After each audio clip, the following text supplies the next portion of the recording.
Hello guys, मेरा नाम है अश्विन और सिविल इंजीनियरिंग अपडेटेड चैनल में आपका सबका स्वागत है।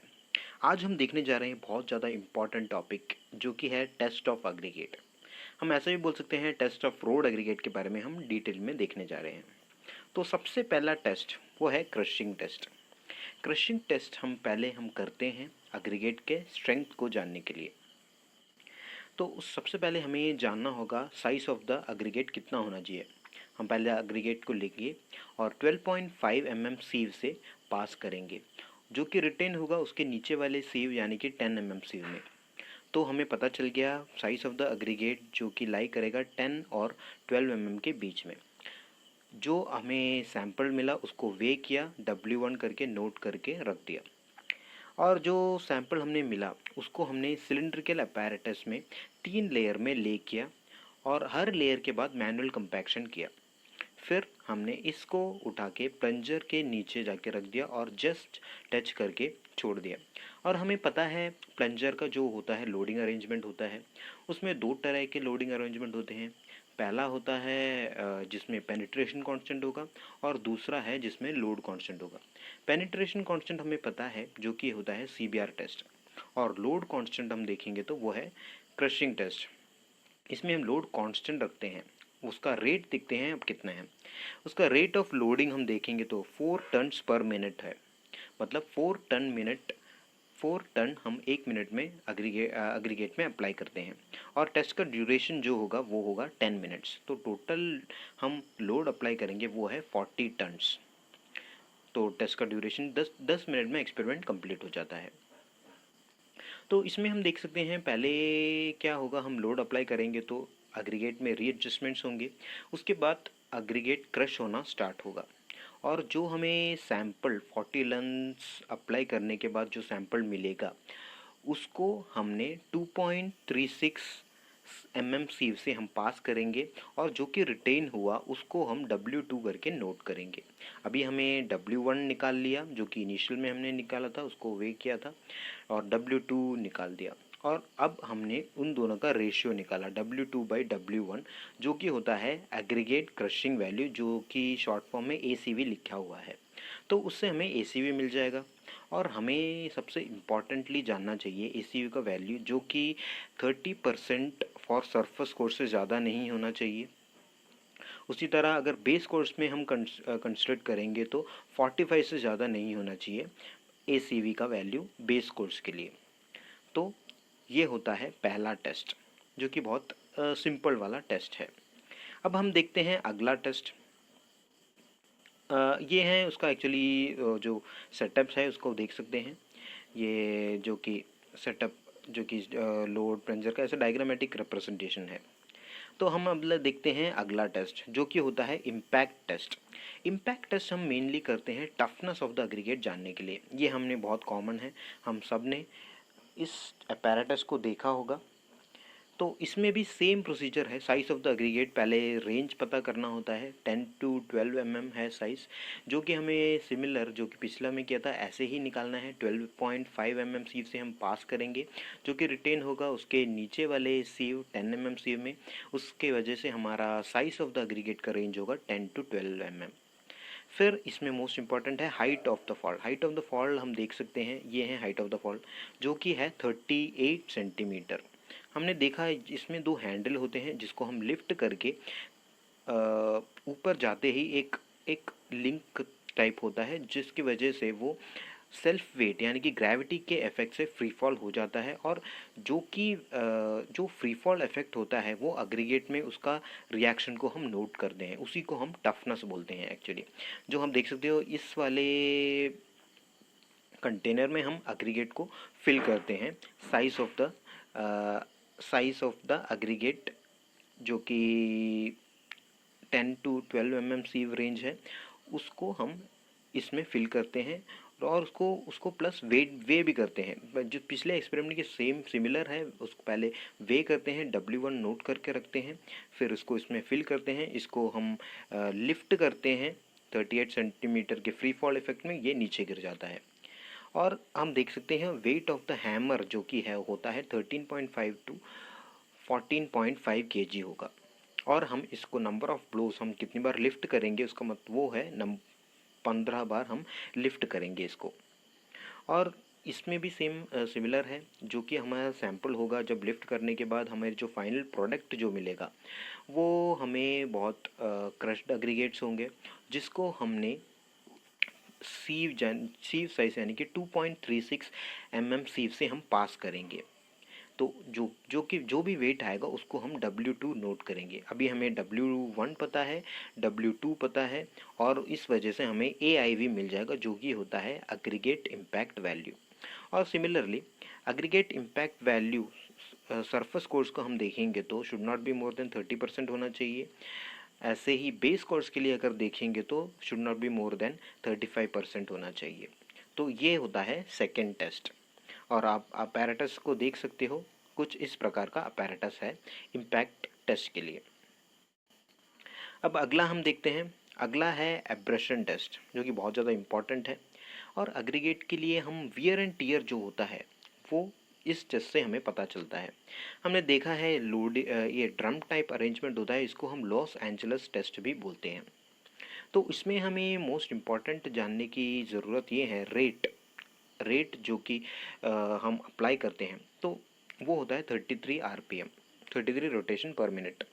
तो इसमें क्या होता है, पहले ड्रम टाइप का अपैरेटस होता है, उसमें हमने फ्रेशली हम एग्रीगेट को लेते हैं, उसको वे करते हैं, W1 नोट कर लिया, उसके बाद उसको अच्छी तरह पॉलिश किया और इसको हमने इस ड्रम के अंदर, यहाँ पे एक सेटअप होता है उसके अंदर खोल के इसके अंदर डाल दिया।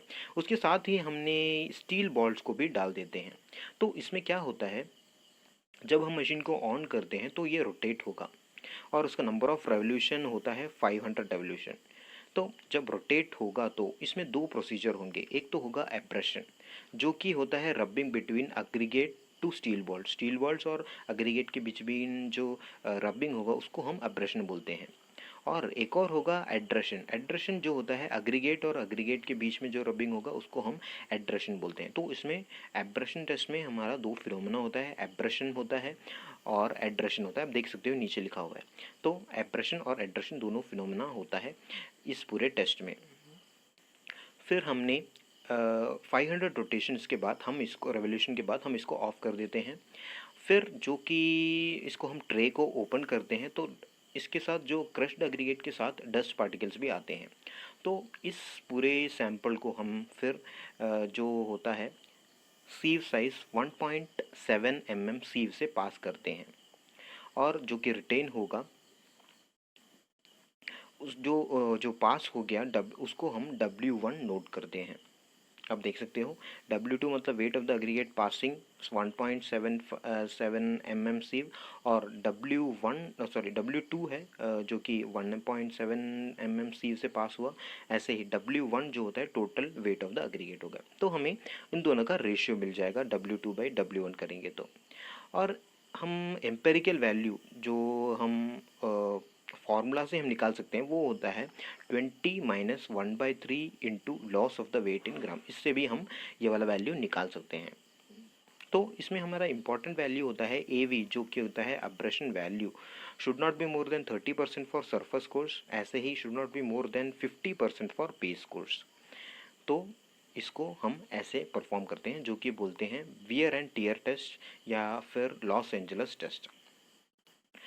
ये होता है इसका सेटअप। इसका ओपनिंग से हम इसको खोल सकते हैं और बॉल्स और एग्रीगेट्स को हम स्टील बॉल्स और एग्रीगेट को डालते हैं और ये रोटेट होता है 500 रेवोल्यूशन, और हमें सैंपल जो मिलेगा वो डस्ट के साथ वाला सैंपल होगा। उसको हमने 1.7 से पास करते हैं और उसको W2 नोट करते हैं, और उसका रेशियो होता है W2/W1, जो कि होता है एब्रेशन वैल्यू।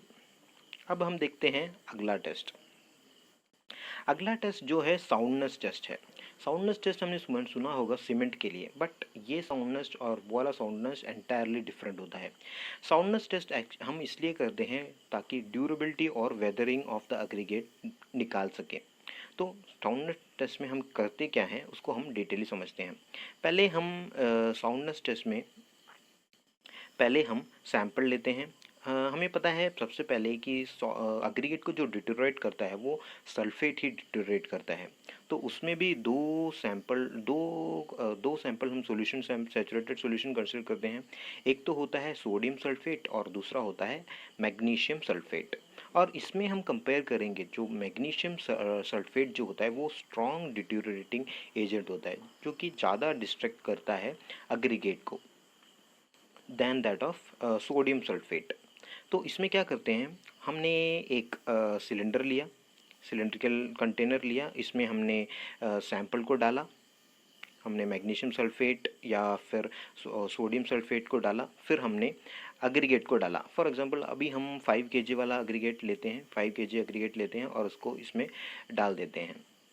इसको डालने के बाद क्या होता है, इसमें हमने 16 to 12 hours of submergence in solution, जो भी सोल्यूशन हमने लिखा है उसमें हमने 16 to 12 आवर्स हम डिप करके डाल देते हैं, followed by 4 hours of drawing. इसको उसके बाद हम 4 घंटे इसको ड्राई करते हैं। और फिर हम क्या करते हैं, इसको ड्राई करने के बाद इसको हीट करते हैं। हीट करते हुए तब क्या होता है, इसमें क्या होता है, पहले हम एग्रीगेट को हमने जब सबमर्ज किया तो इसके वॉइड्स पूरा भर जाता है एग्रीगेट का।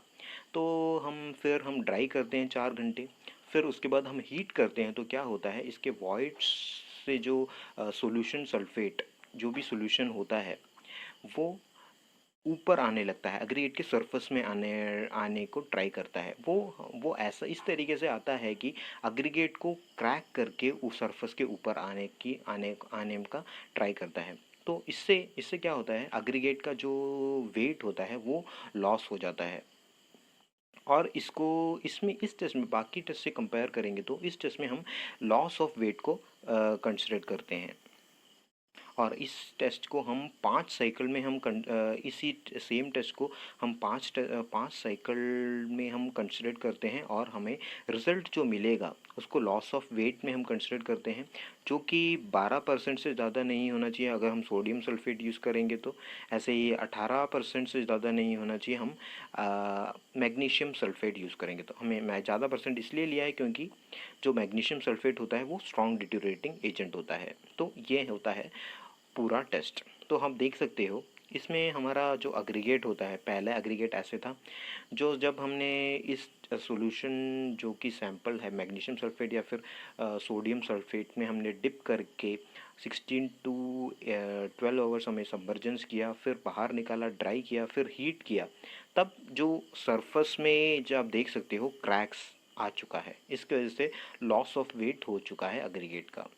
ये टेस्ट हम इसलिए करते हैं क्योंकि जो ईयरली बहुत सालों में जो इफ़ेक्ट होता है एग्रीगेट में, वो हम इस टेस्ट को करके हमें विथ लैब टेस्ट एक्सपेरिमेंट हमें मिल सकता है। तो ये जो टेस्ट होता है बहुत ज़्यादा टाइम कंज्यूमिंग होता है। तो ये हैं एक्चुअली साउंडनेस टेस्ट। तो हमने पूरा टेस्ट देख लिया, एक बार हम रिवाइज कर लेते हैं। सबसे पहले क्रशिंग टेस्ट में हमने जो एग्रीगेट लिया उसमें जो स्टैंडर्ड रेटिंग होता है और रेट ऑफ लोडिंग होता है वो होता है 4 टन्स पर मिनट, और इसको हमने 10 मिनट्स तक किया, टोटल 40 टन्स लोड अप्लाई किया। फिर हमने 2.36 सीव से पास किया, जो कि पास हुआ जो सैंपल उसको हमने W2 नोट किया और W1 जो कि था इनिशियल सैंपल, उन दोनों का रेशियो निकाला तो हमें क्रशिंग टेस्ट मिल जाए, crushing value aggregate crushing value मिल जाएगा। और इम्पैक्ट वैल्यू में सिमिलरली हमने एग्रीगेट का रेंज निकाला, फिर उसको हमने इस सेटअप से हमने नंबर ऑफ ब्लोज से पास करवाया, फिर हमें जो सैंपल मिला उसको 2.36 सीव से पास किया और W2 और W1 का रेशियो निकाला, और इससे हमारा एग्रीगेट इम्पैक्ट वैल्यू मिल गया। और इसको जो इम्पोर्टेंट है उसका रेंज है सरफेस और बेस कोर्स के लिए हमने कैलकुलेट करना होता है। फिर अगला है अब्रेशन टेस्ट, जो कि सिलिंड्रिकल सेटअप होता है। इसमें एग्रीगेट और स्टील बॉल्स हम डालते हैं, जिसको 500 रेवोल्यूशंस के बाद जो हमें सैंपल मिलेगा वो क्रश्ड और डस्ट पार्टिकल्स होगा, जिसको हमने 1.7 mm सीव से पास करवाया और W2 नोट किया, और इनिशियल जो सैंपल होगा वो W1 नोट किया, और उसका रेशियो जो होगा AV होगा, जो कि एब्रेशन वैल्यू होगा। इसका भी जो सरफेस और बेस कोर्स का वैल्यू आप देख सकते हो। फिर अगला जो है वो है साउंडनेस टेस्ट। इसमें जो होता है हमने जो कि सोल्यूशन होता है मैग्नीशियम या फिर सोडियम सल्फेट को हमने एक कंटेनर में लिया और एग्रीगेट को उसके अंदर डाला, सबमर्जेंस किया 16 to 18 आवर्स तक, फिर उसको ड्राई किया, फिर हमने हीट किया। इस साइकिल को हमने 5 बार किया और इसके बाद जो लॉस ऑफ वेट आएगा उसको स्टैंडर्ड वैल्यू से कंपेयर करेंगे। तो इस हिसाब से हमारा 4 टेस्ट जो कि इम्पोर्टेंट टेस्ट है वो हो चुका है। सो मुझे लगता है आपको इन्फॉर्मेशन थोड़ी बहुत मिली होगी। तो आपको मेरा वीडियोस पसंद आया तो प्लीज़ सब्सक्राइब कीजिएगा, लाइक कीजिएगा, शेयर कीजिएगा और रिकमेंड कीजिएगा। Thank you very much.